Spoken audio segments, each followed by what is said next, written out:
everyone, welcome back to You Know Who. I'm your host, Brian Hines. And if you were with us last time, you remember that Soylent plastic is people. Or all that plastic floating around the oceans is going to make a mighty tasty snack someday to an alien virus.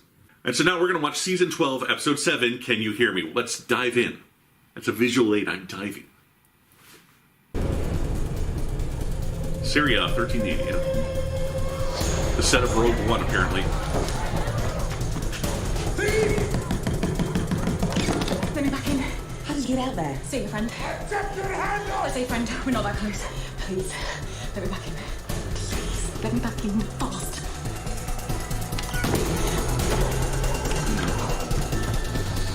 I don't know too much about Syria. I can feel them coming. They'll be here tonight. Rest well, Tyler. I don't believe you and you're crazy. But rest well.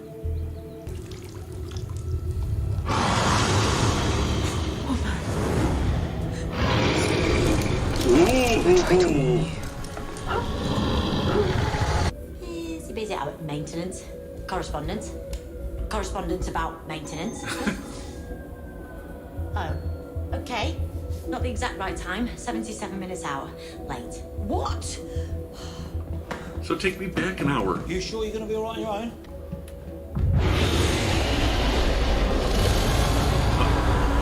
Oh. What's that? What? Ah!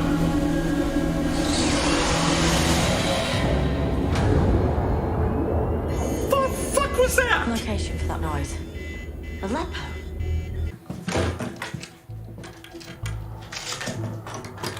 What's happening?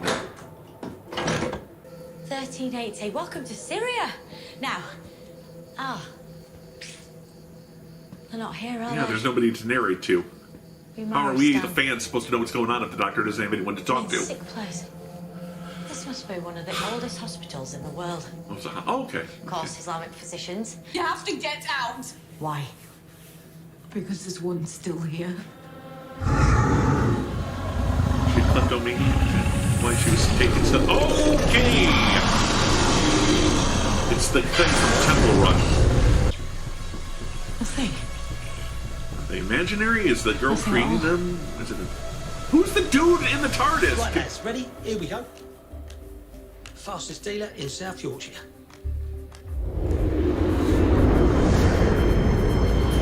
Wait, well, what? This is what he did to me. Who is this? Help me, Graham. He's close. There's something else. Promise you won't laugh at me. I can't promise that, can I? I'm your friend, of course I'm gonna laugh at you. So have the movie after? What? So you can fall asleep halfway through? I do not do that. In fairness, it was cats.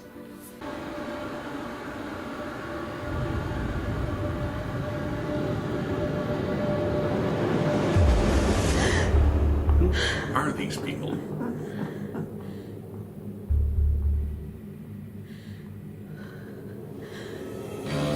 Who is he? Who are you? You just wake up and Voldemort is there staring at you. What?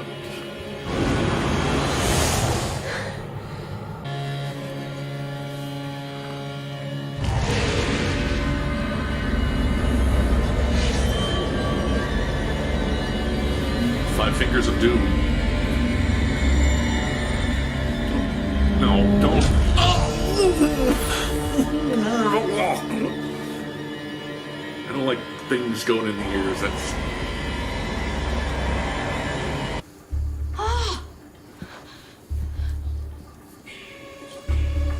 You did leave something behind. Okay. I knew it. So they are real. This'll tell us something. It was like his fingers were detached from his hand, connected to Thibault's ear. It was draining something from him. Yeah, it was What did it gross. look like? It was bald and tattooed head. Oh. Same bloke that was in Did the he have flat. tattoos? It was so dark I couldn't see It's anything. like a concussion in your head. We found something. We're moving. But where? Wow! That's impressive. That was a cool effect. Let's take a little zoom in. Whoa! There's something there, between those planets. What What sort of something? Something round covered with circles. Good question. Oh, the engineering required to create that and keep it in place. Bravo. Have you seen this? This whole section is covered in fingers. What? Covered in fingers? That's creepy. It's a prison, and she's locked in there. Fed by that signal. Signal of what, though? What is she in prison for? Where's Tahira? I kind of feel like that's important. Why is she in prison? The place is burning. What place? Earth. And you weren't here. I thought we were mates. Oh, okay.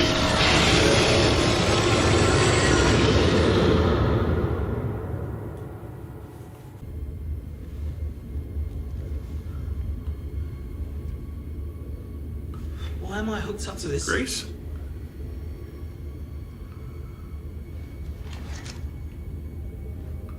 Who are you? I go by many names. But you may call My me preferred, Rudy. my original, is Zelin. Zelin was thought to be a god. I blush. Okay, I can finally make out the tattoos just a little bit. Can't be. I've got We these bright immortals lights in my need our eyes when I film this show, so Eternity yes, is long. I do see a and we are little bit of cursed tattoos. to see He's it very all. poorly lit. The Guardians have their power struggles. Turn around. For me, this dimension is a beautiful board for a game. See the tattoos on the back of his head. He just mentioned the Guardians, And I like do the like Black this Guardian, the White form. Guardian from the Fifth It's Doctor, so or the Fourth Doctor as well. small. To exist. I've seen many races, Doctor, and the humans are infinitely fascinating, infinitely pathetic. I watched you blunder into this. Blundering, top of my CV, alongside plays well with others, and excellent tap dancer in a crisis. Almost clever, That I would like to see. but not quite clever enough. Jodie breaking a little soft shoe. Because look, your prisoner, she's free. Release. After all this time. I don't understand. Let me make you. Two creatures from another realm descended into the universe. Give the people what they want. Bring it in. Hug time. Let's go. You and me. Right What do now. you think it feels like for them? Timeless child. Very deep in all our memories. In our identity.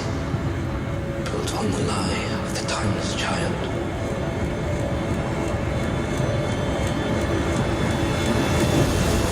Oh, come on. I need more than that. Right. Are you guys gonna do something? This is perfect, Zelin. There are no bogeymen. Nothing to be worried about. And then James P. Sullivan came out and ate her.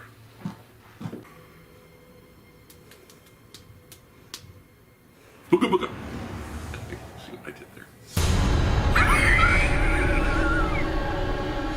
Earth is not your plaything. You're wrong about humans. It's my plaything. They're not pathetic. They're magnificent.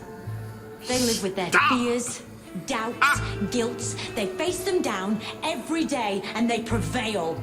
Just returning your lost property. Enough with lending the a helping hand. fingers. Really? I can resist. What's your worst nightmare? No, Tahira!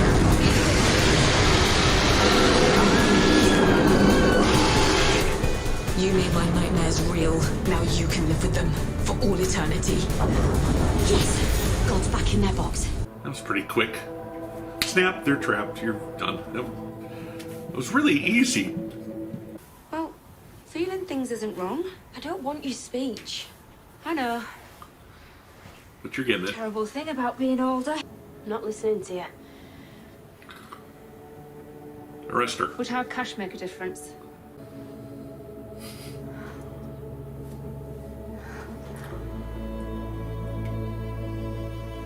makes sense. You want to come in? So I thought I'd say it to you. You know, seeing as you're a doctor. I'm not that kind of doctor. Because once you have it, it's with you the whole time. Not quite the shadow, but don't get me wrong. I mean, my checkups, they're all fine, but it made me think. You know. Why are you whispering? I thought. I was thinking Frankenstein. What? Did I interrupt? Am I interrupting? No? Cool. You might need to change clothes.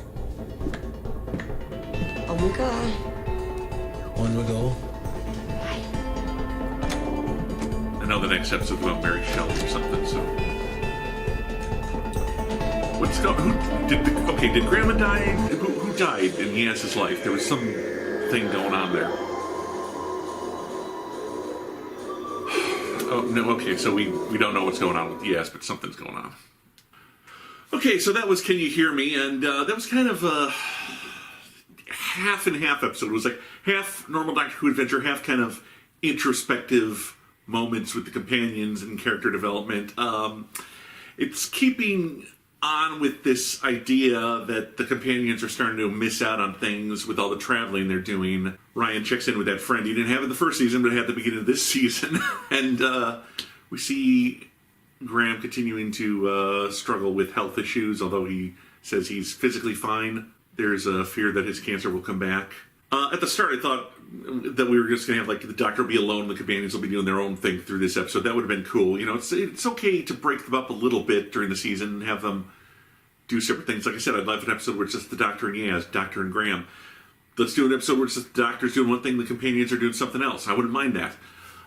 We didn't quite get that, as it was kind of like Praxeus, which we just saw, where it's like there are all these separate stories that then all of a sudden come together. Thematically, I'm not crazy that they've just done 2 episodes back-to-back that were like that, where the only difference is here the companions and the Doctor know what they're doing. Here they're all doing separate things and they kind of merge. So I just saw an episode like that. I didn't need another episode like that. So Chibnall's co-writing all these episodes. I'm not sure why he's letting these repeats happen, as it were. Tahira, played by Aruhan Galidia, I probably butchered that, was fine. She filled the necessary role of having someone the Doctor can talk to, because even the Doctor admits, I've got all this exposition to get out and I have no one to say it to. Zelen was a nice, sinister villain. I mean, he looked very impressive. Again, complaint about the lighting. I just really couldn't tell that he had these tattoos on him. But then I'm sitting about 10 feet away from my TV with bright lights in my face when I film these, so it's not altogether surprising that I might not catch on the subtlety of the makeup. Once he turned around, I could see the back of his head. I could make out all those. Or he turned and I saw the side, yes, but from like straight on, initially for those first few scenes, I could not tell he had tattoos. Visually impressive looking actor, Ian Gelder. Then he kind of becomes he's this menacing figure.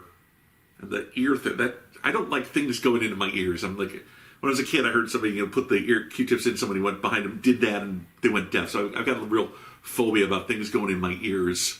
So that creeped me out a lot, more so than any monster. The detachable fingers, that was.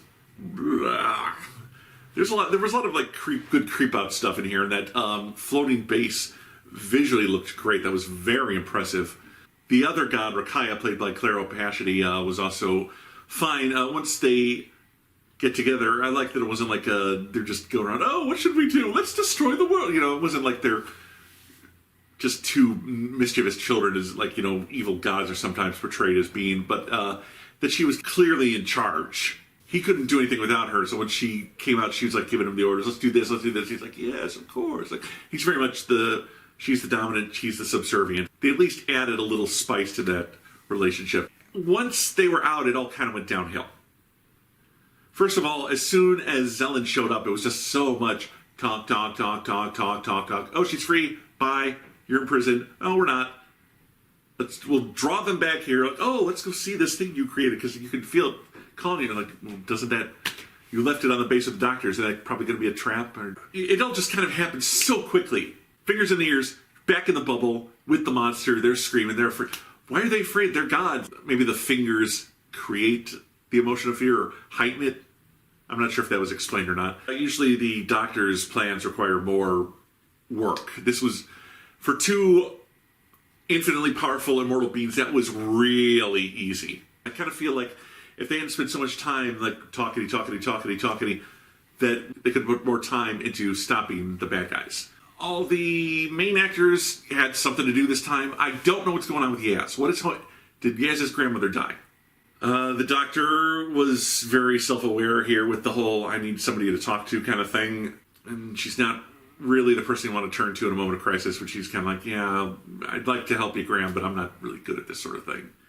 Which is true in the past. The doctor is not necessarily the person you want to have a deep emotional moment with because she's not going to understand how to comfort you, which they've done with other doctors in both TV and Big Finish. There have been moments where the doctor's kind of failed the companion in the moment of emotional need. As I mentioned, I'm glad they're getting into the dark side of Jodie's doctor. I'm glad they're getting into this more alien side sometimes. Even if it's this little scene where, like, I wish I could reassure you, but I'm just not the right person for that.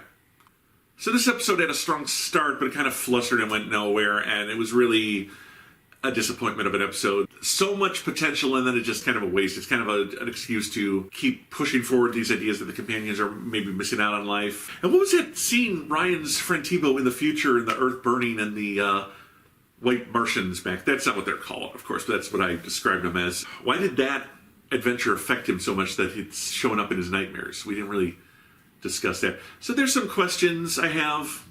And that's not a bad thing. It's good to question what's going on in the series so you can get those answers later on and hopefully get a satisfying payout. But this episode was not good. It was really, here's the first 10 minutes or so, really good. Like monsters, scary guy in the dark, fingers that detach, and then it's like a little too much exposition and not enough action. So a lot of potential the first couple of minutes, and it just kind of went nowhere, and that's a little disappointing. Mary Shelley's next week, I know. Thank you for joining me. I'll see you next time with another episode of Doctor Who. Until then, this is You Know Who, and I'm your host, Brian Hines.